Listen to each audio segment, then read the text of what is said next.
Yeah.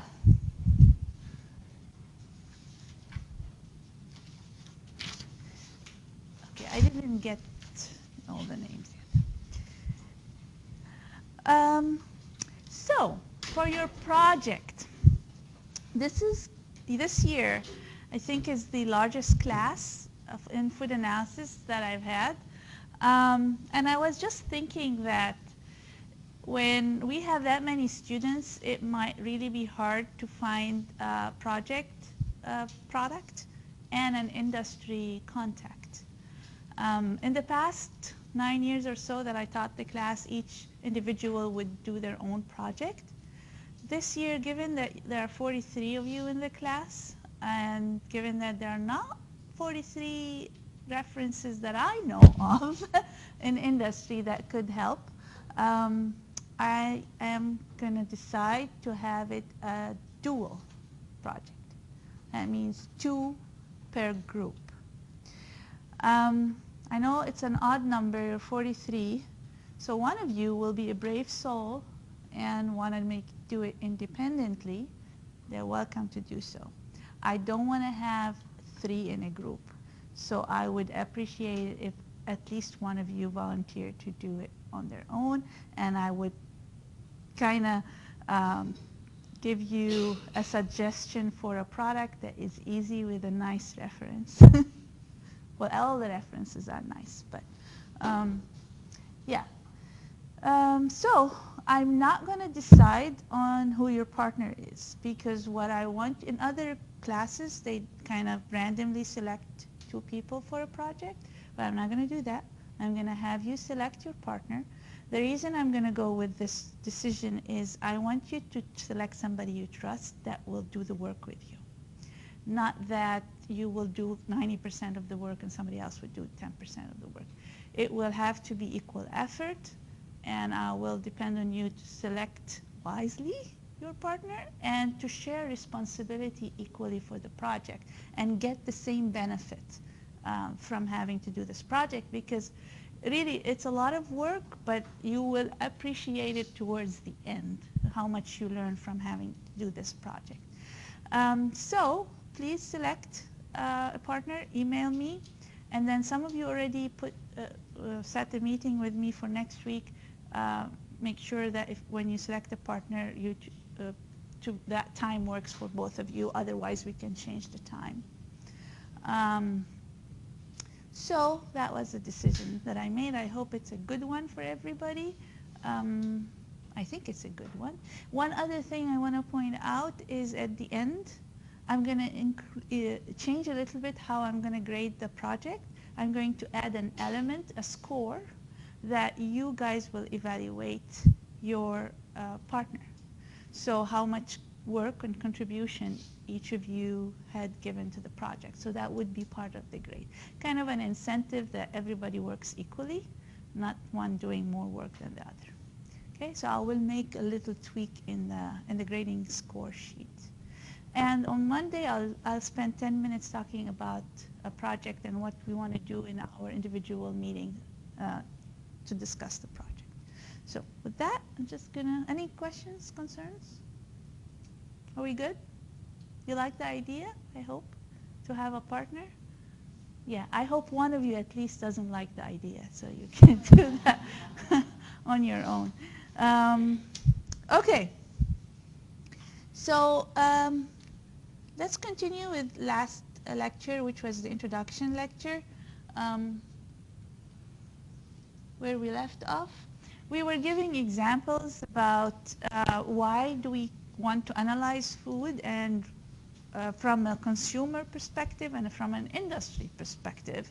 So I'd like to just start with a refresher by having you tell me or give me examples, or when would a consumer care, or why would the consumer care for food analysis of products, and why would an industry, from an industry perspective, care for analyzing food products? So let's kick it off with you talking. Lauren. So a consumer might care if they want to know nutritional balance, and which ones stand a specific diet, and they want to know how much protein, fat, and all that. From a nutrition health perspective, consumers, yes. Anything else, Monique? Also back to for what's in the, from a safety perspective? Okay, so if you're allergic and you want to know if this could have had any peanut in it or soy in it or milk or nuts or what have you. Jason? Justin. Justin. I got the J right. Close.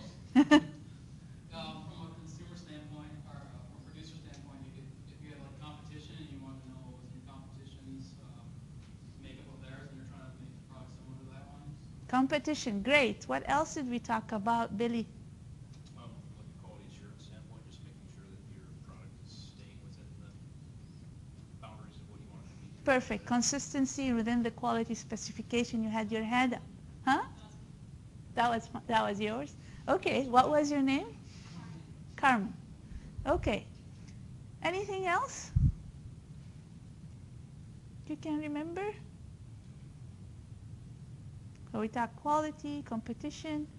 From an industry perspective, what's your name? Monica. From an industry perspective, making sure that you're complying with regulations, more specifically like making a nutrient claim or a health claim under the Following regulation, government regulation. Tiffany. Yes. So like for an industry standpoint, like to solve like problems, like that you hear from a consumer or from just like your products in general. Problems.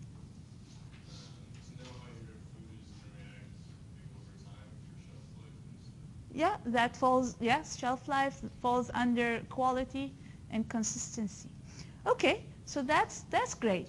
So now from a government perspective, so there's the consumer perspective, there's the industry perspective, and there's the government. So the government is going to check on the industries to see if they're following regulations. So they can come at random, take a sample of a product that the company is producing, analyze what's claimed on the nutrition label, and see if they are complying with what they state on the nutrition label. So the government regulates nutrition labeling, as we will learn when I start the nutrition labeling section. So they ensure that the industry is following regulations. Also, there are regulations for good manufacturing practice and hazard analysis control point, which you learn in food quality. CFR, so Code of Federal Regulation. All regulations around food, you're going to find it in CFR. So nutrition labeling regulation, dietary intakes, so for example, how much vitamin intake you need, a certain vitamin intake per day, you'll find it in CFR. So any regulations related to nutrition labeling, food safety, you'll find it in health claims, you'll find it in CFR. Codex is also an agency that regulates food trade, international trade. So regulations around international trade.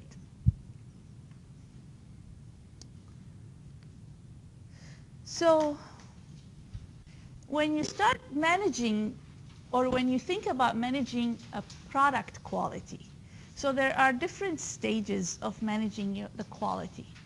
And this is something you're going to do in your project. So you're going to look at raw ingredient. You're not going to formulate any product, right? You're going to pick a product and think about what are the tests that are going to be done along this process to ensure quality, okay? So you'll be looking at ingredients, the raw material. You'll be looking at during processing, what tests are going to be done during processing, and what tests are going to be done at the final product. To ensure quality throughout, from the beginning, you have to start with ingredients that are acceptable. That's where you start with. And then your process, you have to monitor your process, make sure the process is not impacting or how it's impacting your quality, and then also the final product, obviously. So when we talk about raw ingredients, so obviously if you are in industry, you have suppliers. Your suppliers will be supplying you with raw products. Oftentimes, and it's a must, not oftentimes, all the time, your ingredient comes with specifications. specifying the different attributes of that ingredient. And along with it comes a certificate with analysis oftentimes. That means the supplier has already done certain analyses and they are certifying that this is the amount of fat we have in our ingredient, this is the amount of protein, ash, whatever, whatever specification, they certify the amounts and the composition. And then usually industry has select suppliers. So they need flour. They always have one supplier that supplies their flour, and they kind of have build a trust relationship. So if they give them a certificate of analysis of a certain ingredient, they don't really have to go back and do the analysis themselves. They're going to say, okay, this is our select supplier. We have good relationship. We're going to trust their certificate of analysis and not do the testing ourselves. But sometimes you do other testing that are not in the certificate of analysis that is required for your own particular product. So there are always in-house testing. So in your project, when you start thinking about raw ingredient and different tests that you would want to do, some of the tests are given in the certificate of analysis and some are in-house. So you need to know which is which, but that doesn't mean if the test is already done by the supplier, you don't write about it. You have to write about it. This is a common mistake that students usually do in a project. They say, well, this test has been covered by the supplier. But you're not. You're a student. You're not the processor. So you really need to know what the tests are and put them in the project. So during processing, so let's say you want to make sure, monitor moisture content and how the drying process is impacting moisture. Did you get to the right moisture level at the end of the drying process, for example? So you measure moisture content during. Sometimes acidity is an important measure during processing. You have to monitor to reach a certain pH in order for a certain reaction to occur, if it's a fermentation process, for example. So certain tests that you have to do online, and they differ from one product to the other. And oftentimes there is process control samples. So the industry would process certain control samples and keep them as a reference so that you would analyze products every day and compare them to your control samples. Final products, so obviously you would run tests to ensure consistent quality, you run the tests you need for nutritional labeling, and run tests to ensure legal requirement, what the government is asking you. So it is low in fat. You have to make sure that it's low in fat in order to claim that. Acceptable, and of course, if you have any health claim, that you meet the health claim that you're putting on the label.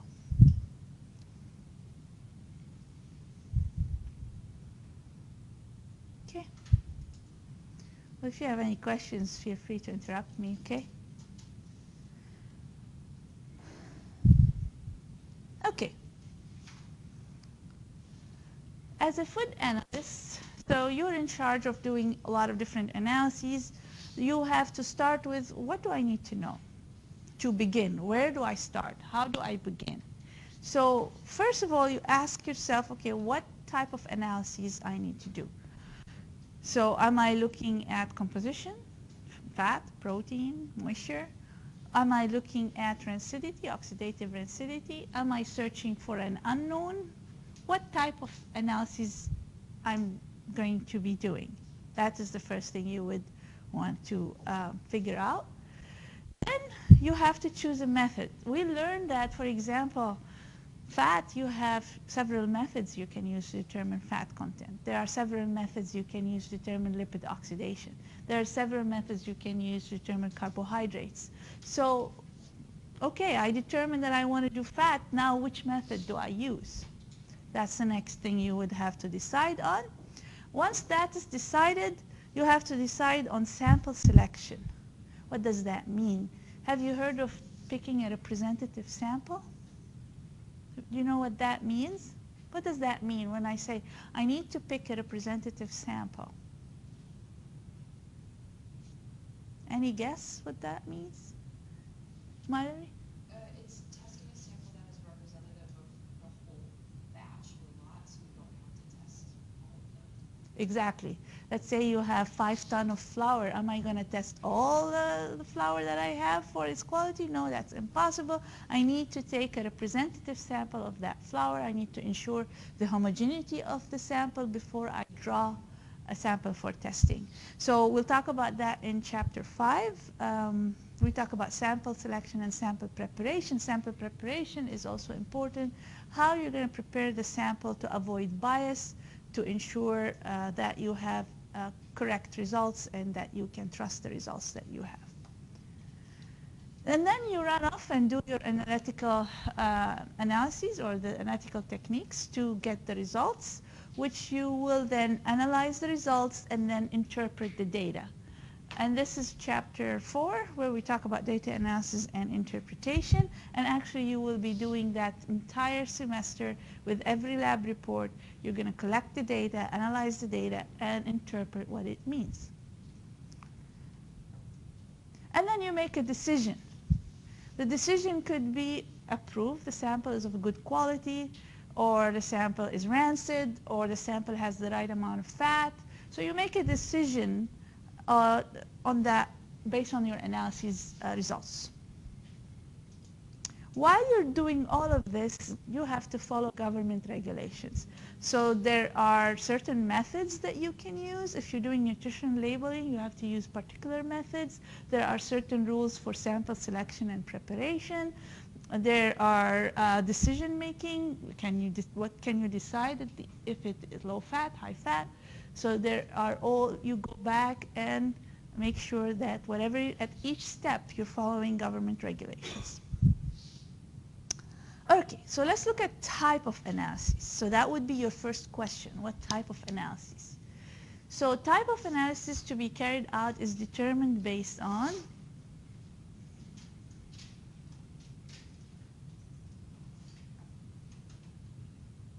All of the above.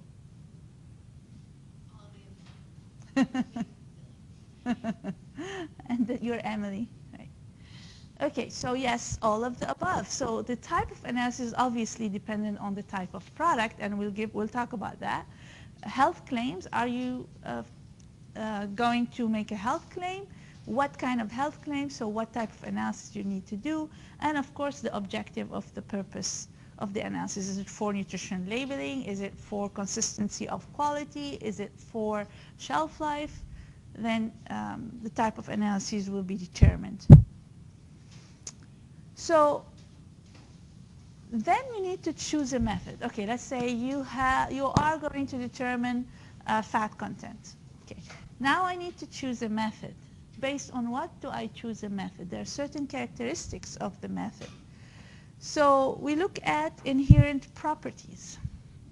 So how specific is the method? What do I mean when I say specificity? Do you know that? How specific is the method? Any idea? I'm sure you know this, but you just don't. It's Friday and everybody wants to go home. So specificity, for example, do I want to measure total carbohydrate, or do I want to specifically know sugars? Or even more specific than sugars, glucose, lactose. Is the method specific to determining the glucose, or is it specific to determining lactose, or is it just a total carbohydrate assay?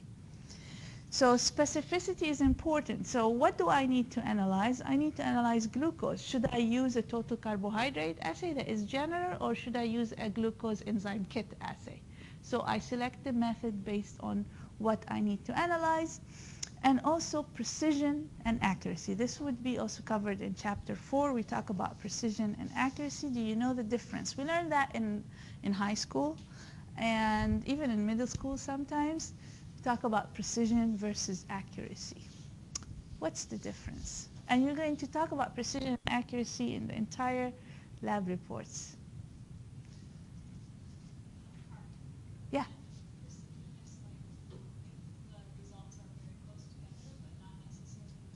Yep.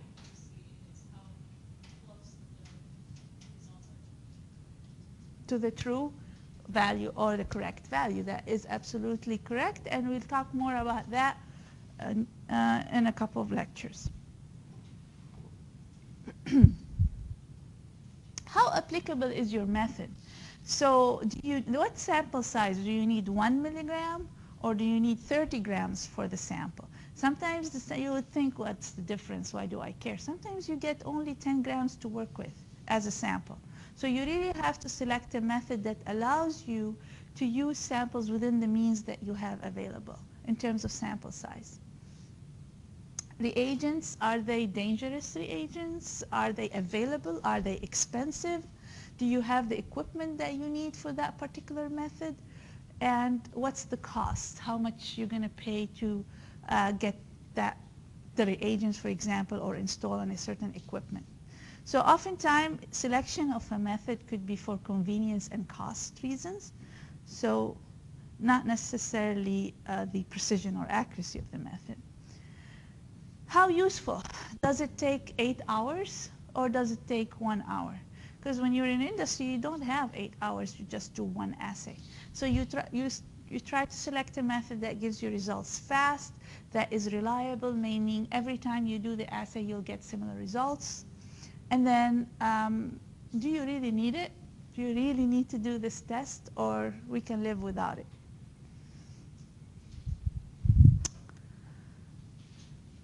Important aspect is, do you have the personnel that are trained? And that sometimes is a problem because, you know, if you're not trained on a method, your results can be all over the place. You will have to do it over and over and over again to get trained. So do you have the right people to run the method, and do they have the experience to do it in terms of procedure experience? And of course, safety is how safe is the method and whether your personnel are trained on safety measures. Objective of the method, so that's the third one. So we talked about type of the analyses we need to determine, and also the method choice, and then the objective of the method. So the objective of the method, is it going to be for nutrition labeling purposes? You don't have much choice. When it's a nutrition labeling, you have to follow a certain requirement by the government. You have to follow AOAC or other USDA approved methods. So you don't have a choice when it's nutrition labeling. Is it a test meant for rapid quality control? We call these primary and we call these secondary. Primary is basically an approved method that has been tested and validated and used by many different labs. Whereas secondary methods are methods that are calibrated using primary methods. So they are quicker and they require calibration usually. Are these like ASTM, like those sorts of methods, test methods, or What's ASTM? American, I forget, it's like they're standardized like test methods for if you want to measure like, If it's standardized method, then that would be primary method. If it has been standardized, tested in different labs, validated, that's your primary method. So let me give you an example, a simple example. Actually, one of my former students were working on that, looking at crystallization of sugars on Cheerios. Okay, so they use DSC, differential scanning calorimetry, as a primary method, but it takes time. It's lengthy. It requires more time, basically, and the time they don't have when they're actually monitoring and they want results fast. So what she tried to do is use an FTIR, Fourier transfer infrared spectroscopy method, but in order to use it's rapid, it gives you results in seconds and requires very little amount to interpret the data, but it needs calibration. So they use DSC to calibrate FTIR to give you reliable data.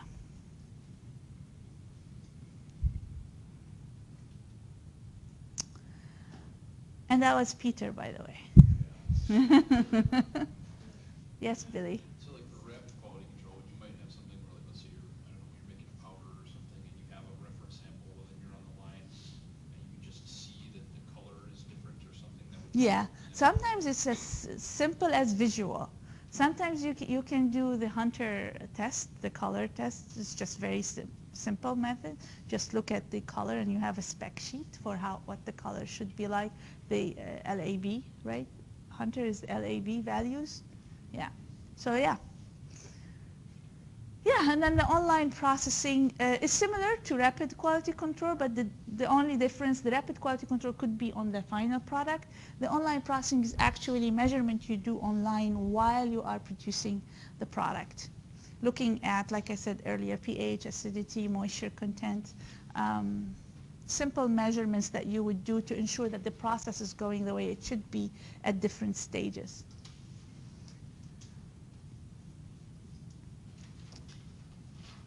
So also your choice of the method. So once you not only you look at characteristics of the method and the objective of the method, you also look at the food composition.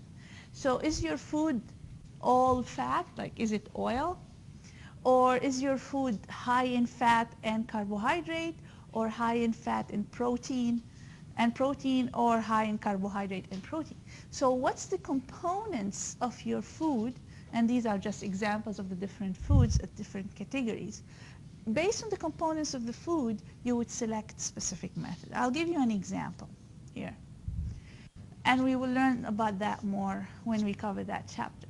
To extract and analyze fat content in a food product, high in carbohydrate and protein, the sample preparation should include.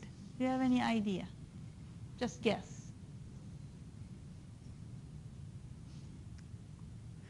Wenjing? Okay.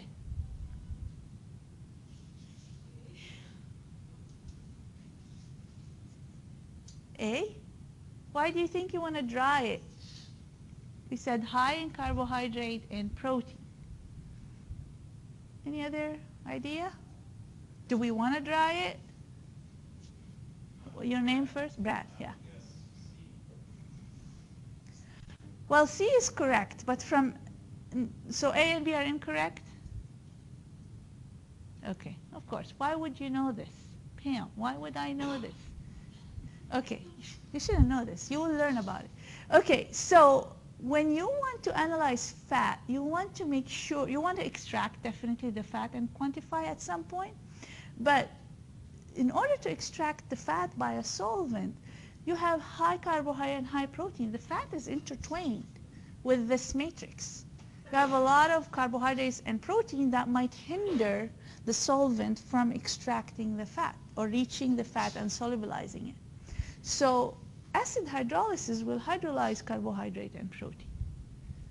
Break them apart so that they get solubilized actually, then solubilized in an aqueous solution. Then you introduce in a solvent, which is an organic solvent, immiscible with water.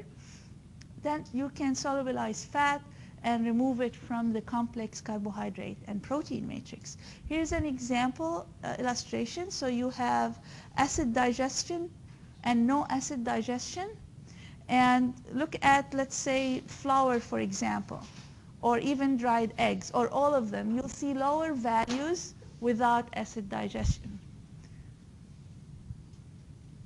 Pre-drying is necessary when you have, for a certain method. For example, we'll talk about soxhlet when time comes. If the moisture content is higher than 10%, you then dry the food before you do extraction with soxhlet, and that will be covered later. So this could be applicable. So Wenjing, you're not entirely incorrect, but in this example, I didn't specify if their moisture is high or low.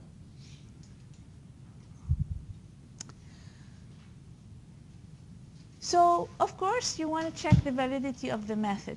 That means, can you rely on this method? Can you trust the values? And then we go back to the characteristics of the method, which we talked about: specificity, precision, accuracy, getting a representative sample, adequate procedure, repeatable results. Every time you run the assay, you get the same results. And also you can validate your method by using standards. So you can get standard reference material from a National Institute for Standards and Technology. So they actually provide a reference material for any of your products. Then you use your method, or any product, doesn't have to be similar to your product, but you use your method to measure a certain component, and then they would verify it. You would verify your method, does it get the same results as on the specification sheet for that reference? Then you would say, yes, my method is valid, I can use it. Another thing is check sample services. So AACC, American Association of Cereal Chemists, and AOCS, American Oil Chemist Society, they provide check sample service. So they send you a sample, and then you use your method analyzing the sample they sent you, and then you send them the results. And then they do analysis of your results, and then they give you a report about the validity of your method. And other option is having an internal control sample. So your company will produce control samples, and every time you would run this method, you run the control sample along with it and make sure that you get the results for the control samples that you expect. So reaching the end here, you will be looking at different official methods of analysis throughout the semester. We'll learn about AOAC methods, where you will find specific methods for different food products, and the latest edition for the AOAC is 2016. And there is also the official methods for American Association of Cereal Chemists. They're mostly cereal-related methods. And there is the American Oil Chemist Society mostly for food that are high in oil and proteins, or. And then there's also the standard methods for the examination of dairy products. You're going to be referring to these references a lot, depending on your product for the project. We're going to be referring to these products as we learn about different methods of analysis throughout the semester. So they are valuable resources for you to navigate, and you'll need them for your project. Okay, so I have 15 minutes to start the nutrition labeling. So I will do that. Do you have any questions about anything? Okay.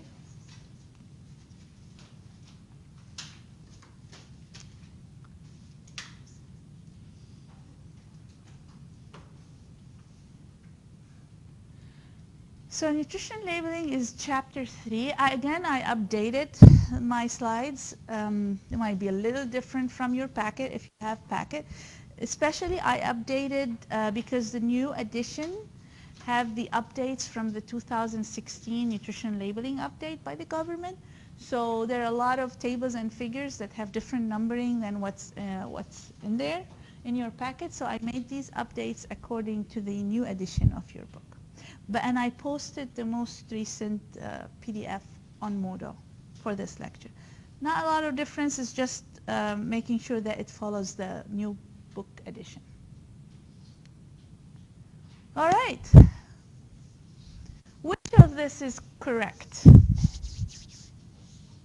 First of all, what's FDA? What is FSIS?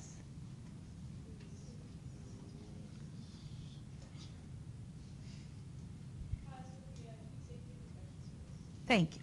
Food Safety and Inspection Service both regulates nutrition labeling for certain foods, different foods. Okay? Your name? Megan. D. Riley. I was also going to say. Okay. Any other opinion?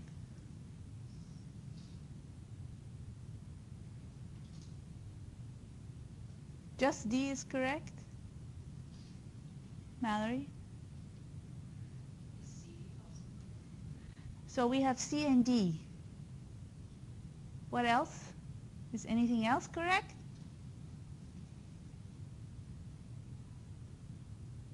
Or you don't know, simply?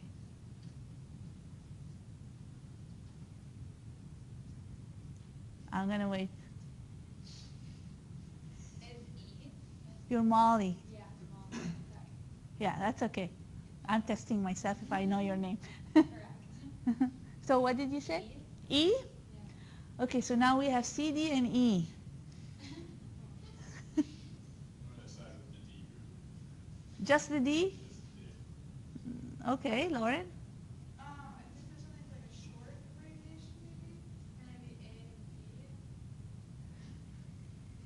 Like if it doesn't, it hasn't been added, or if it, then Okay. don't have to. Now we're being creative. I like your answer though. None of the above. None is correct. This was in 1973 was true, but in 1990 it's no longer true.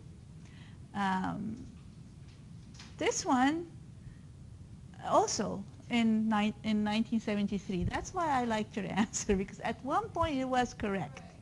Yeah. So, but it's no longer correct. This is not mandatory only if you have certain categories. And there is another question on that later, so I'm not going to spoil it. So, but it's not correct. No, not really. Manufacturers don't really get to choose. There are official methods of analysis that they need to use. So the government actually state what kind of methods they need to use. So they don't have that freedom in the nutrition labeling. They can choose whatever they want during processing and on the final product, but when it has to do with nutrition labeling, they don't get to choose. We don't no longer have vitamin A. The new requirements removed vitamin A, and we never needed vitamin B12 on the label. Okay, so none of the above. So FDA regulates nutrition labeling for all foods except meat, poultry, and egg, which is regulated by FSIS of the USDA. So here's a little bit of a history. In 1906, Food Drug Administration Act and 1938, the acts mandate just this: amount of food in the package, the common name, milk, yogurt, bread, whatever it is, and then the list of ingredients. That was all what is required but mandated in these acts. In 1973, FDA Regulations Act, that's when if you're making a health claim, if you are adding a particular nutrient like fortifying with minerals or vitamins, then you have to have a nutrition label. But the focus in the nutrition label at that time was mostly calories and macronutrients. They were mostly mandating the information on the calories and macronutrients. Now, the Nutrition Labeling and Education Act in 1990 made nutritional labeling requirement for almost all foods. And there are exempt groups, and we'll talk about that later. But then here, so you have to have the nutrient content and the nutritional value, including the daily value, percent daily value. So that became from optional.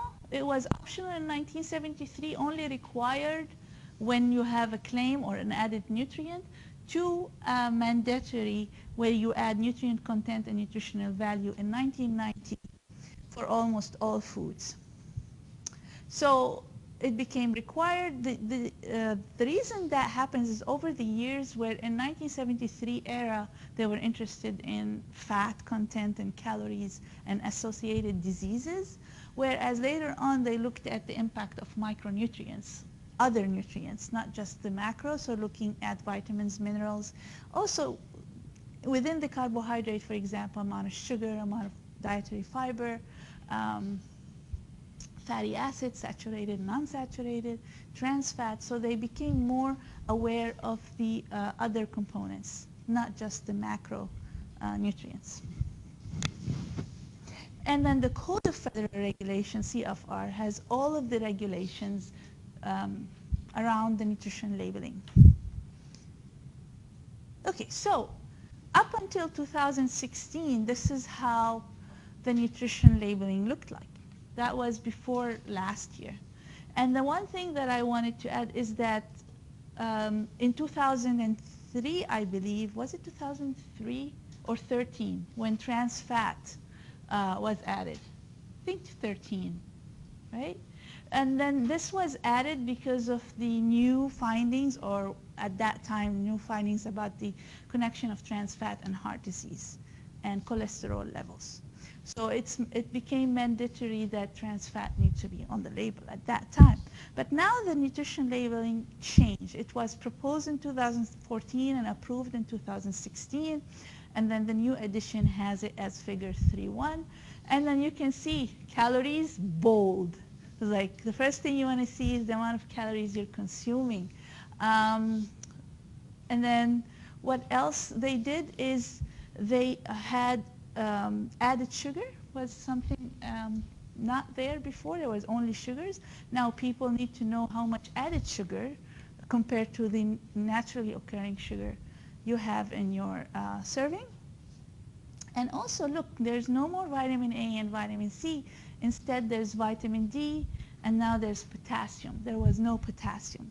So the reason that vitamin A and C were removed, at the time when they were added as mandatory, there were deficiencies nationwide in vitamin A and vitamin C, especially with the sailors, was it, like the scurvy, with vitamin C.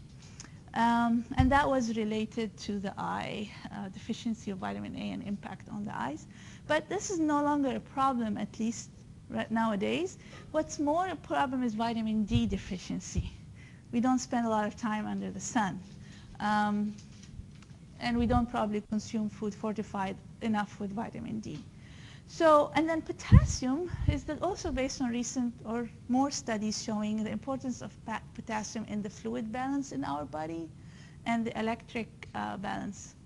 How often does the daily value change? The daily, these values? Yeah. What do you mean how often they change? Is that the same one for the daily values? Oh, no, no, they're not the same necessarily nutrition label for the same type of food. No, but definitely serving size is different. Chelsea, you want to speak to that for the upcoming lab? Yeah, so we'll have a handout for you on Monday and Wednesday. The lab manual's updated this year, so you want to make sure you're using this year's lab manual. You don't want to be using previous versions of the lab manual. There's just because the serving size, though, the updated version did get updated because all the serving sizes have changed, and for yogurt it's also changed. So I'll tell you those values on Monday and Wednesday. Yeah, so yeah, for the yogurt, for example, it used to be 1 cup. It's now 2/3 of a cup, one serving, right? It used to be 8 ounces, but now the legal value is 170 grams, which equals 2/3 cup. So Yeah. we've actually reduced the serving size. Yeah. Whereas for ice cream, they increased it from like a half a cup to a cup. Yeah. So Yeah. serving size has changed. Yeah, so they changed different things, and also that's why I updated some of the tables. Like here, there were some values, the daily required or daily reference values different for sodium. I think it was reduced. And, huh? Yeah, so fiber went up, sodium went down. Huh? Fat went up. And fat went up? Mm-hmm. Oh, okay. So whatever you have in your booklet, it was from the previous edition. So this is just from your recent edition of the textbook. And also here there were some differences. Not all the numbers are different. Some numbers are different for the reference daily intake for certain vitamins and nutrients. So you need to know all of these numbers by heart. No, you don't need to know. Okay, so you need to know the rounding rules by heart. No, no. But you will refer to that when we, for the lab report, when you produced your nutrition labeling, and then there might be some questions, I can't remember, but you will refer to that for next lab, and you will need this information for your project as well. So these are FYI tables that you will refer to at some point. Rounding rules means if you have less than 5 calories, you can express it as 0, for example. If you have cholesterol less than 2 milligrams, it can be expressed as 0, and so on. So I will go over this slide, and then I'm going to jump to the lab next week. Yep. Ted, who is Alexander, right? Yeah. Go back one slide. Back one slide. So with that rounding stuff, companies try to formulate their products so that they can take advantage of the rounding and round down on certain things. Is that true? I don't know that they do that. Well, if they are within this range, you cannot do anything about it. If they are within the legal claim for rounding, then they can do whatever they want to do, I guess, if they're following regulations. Is that okay, Anna? Riley? Why do they round and not use the accurate value? Good question. I don't know. Maybe they just don't want to have decimal points, and if it's something is too small, it's insignificant. If it has 1 calorie or 2 calories, it's really not significant. So they kind of thought it through and figured this is okay. Yes, Keaton. I just have a question. What's the nutrition labeling like? I just bought some food product, but you see the new one was on Yelp. So I still using the old nutrition labeling. They're not putting, or they have the old one? They have the old one. Yeah, it takes a year at least for them to just shift from the old to new. So this year you might still see the old version, but by next year for sure everybody are required by law to follow the 2016 version, because it just came out almost towards the end of the year. So even when we were updating the textbook, so chapter 3 of the textbook was the last one to be updated because it was so late to have all the rules out. Billy? Hasn't compliance for that been postponed now? Yeah, postponed for a certain, indefinitely? Is it next year? 18? It's July 2018 is when I thought the new labels were supposed to be out. Yeah. But I thought that had been Postponed? postponed indefinitely. Did they postpone it again? Indefinitely? I thought it was part of the. That I didn't hear. Indefinitely? Then that means that there is no, I thought, It says no new date. huh? No new date. No new date. So, but maybe they will come with a set date. Otherwise, they kind of like, what's the use of updating if they're gonna not? The idea is that they didn't want to, they got rid of the FDA essentially by postponing it. Don't leave. Yeah, I will have to look into that. Hold on a second. I know it's time, but give me 20 seconds. I just want to go quickly to the lab next week. Just give me 20 seconds here. So please, for next week's lab, whether you're a Monday group or a Wednesday group, read chapter 3 in your textbook. It's very similar to the content that I'm covering, but since I didn't finish everything, just have a glaze over it. And also chapter 5 in your newest edition of the lab manual. That's the chapter you'll be working with in the lab manual. Make sure you complete pre-lab quiz, Monday group on Monday morning, Wednesday group on Wednesday morning. Bring a lab notebook with you. You don't need a calculator for this coming lab. You'll find that handouts on Moodle or in your packet. We will meet in ABLMS 135. We'll meet there for 20 minutes where I go over general lab related stuff, and then we go to the computer lab. Yes, this whole lecture, the updated one, is on Moodle. You'll be doing a nutrition labeling for yogurt. You're going to determine how changing formulation impact the nutrition label. You're going to observe reverse engineering, where you get the formula from the ingredient and the nutrition label. And then you're going to make a nutrition label for chocolate chip cookie yourself from scratch. Huh? I can't hear you very well. So, shh. Huh? Do we need to print out the quiz or? Yeah, you need to print out the pre-lab quiz, fill it in. If you want to type in, you could, and then hand it to our TAs on Monday and Wednesday. Yes? Are we required to bring a notebook with page number or not? If you have one with page number, it's easier. If not, you're going to pencil in your page numbers. I don't care about style, what works for you. Thank you. Have a great weekend. You had a question? We're just for the lab addendum. I changed. There's no lab addendum anymore because it's a new edition. Everything is good. Okay, I was worried because it said that on the email, and I was like, I don't know what the lab addendum is. Yeah, yeah. Does our partner for the project need to be in our lab?